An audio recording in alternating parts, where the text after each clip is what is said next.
This was a moment of total humiliation for English fascism. For over a week, the far right and racist thugs have sought to impose a reign of terror on our streets. They have sought to make Muslims in particular and people of colour in general terrified of leaving their own homes, or indeed scared within their own homes. They have used petrol bombs and whatever missiles they have at their disposal. They have attacked and attempted to lynch random people of colour in the streets. They have smashed the windows of homes while chanting, "There is no black in the Union Jack." They tried to burn down a Holiday Inn housing asylum seekers in Rotherham, an attempt to burn them to death. Yesterday, they threatened to attack immigration lawyers all over the country. But what happened instead? The streets were reclaimed by anti-racists who made clear that these are our streets, the streets of everyone who lives here in this country, and that their reign of terror would never be allowed to succeed. Now let's see a bird's eye view of Walthamstow in North London, shared by Novara Media.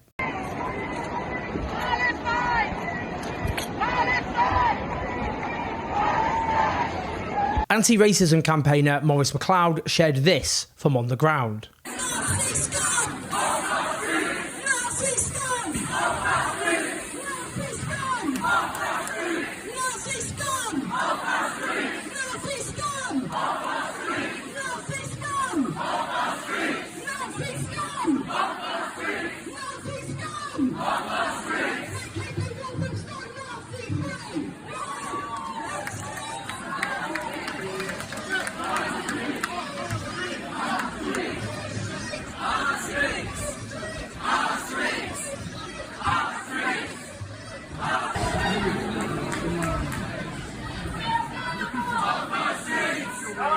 And this is from Asad Rayman, Executive Director of War in One, who I interviewed yesterday.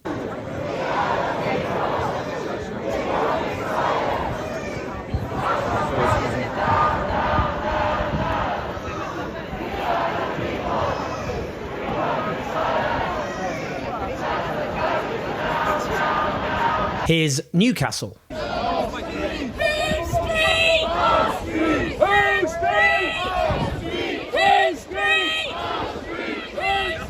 Here's Oxford.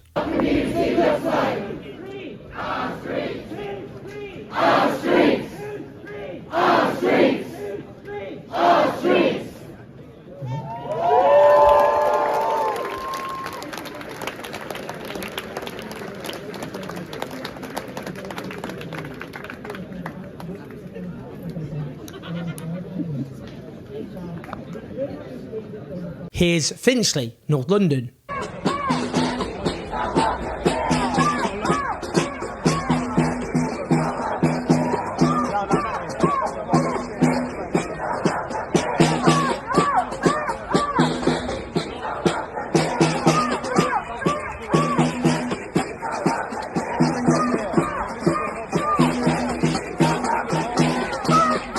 Well, one individual in Finchley wasn't happy about it.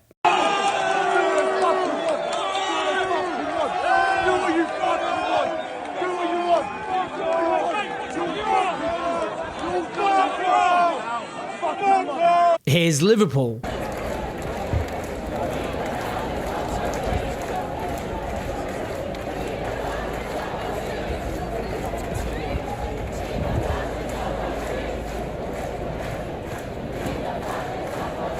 Here's Bristol. There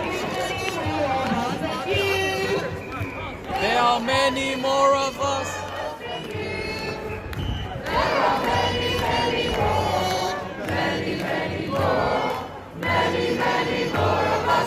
We could go on.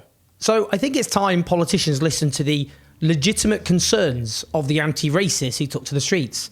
Don't you? That this is a total humiliation for the far right was evident from the newspaper front pages. Thousands take to the streets to counter threat from far right, splashed The Guardian. The Mirror went for power of the people, standing together. The Times, that Murdoch empire rag, splashed on thousands take to the streets to confront the far right. That it was unambiguously the protesters who stopped the far right insurgency was made clear by the hard right Telegraph newspaper. On its online front page, it declares huge counter-protests quell riots after leaving far right outnumbered. The most absurd example of this particular genre was the Daily Mail, which splashed on night anti-hate marchers faced down the thugs. Now, the Daily Mail, really though, really, that newspaper has done more than almost any other organisation to whip up hatred in this country, constantly encouraging its readers to angrily blame migrants, Muslims, refugees, whichever minority it can punch down at. It played an absolutely pivotal role in making this far-right insurgency possible. Indeed, what's important now is a reckoning. We have to hold our politicians and media outlets to account. I would note that yesterday morning, on a virtual call with MPs at 9 a.m, the Home Secretary Yvette Cooper and Chief Whip Alan Campbell ordered Labour MPs not to attend anti-fascist demonstrations. They were also told not to post about the demonstrations on social media on the grounds it would inflame tensions. In a letter sent to Labour councillors, Labour also ordered councillors not to take part in, attend or encourage others to attend any sort of demonstration or counter-demonstration. The letter claimed the counter-demonstrations would make the job of emergency services significantly harder.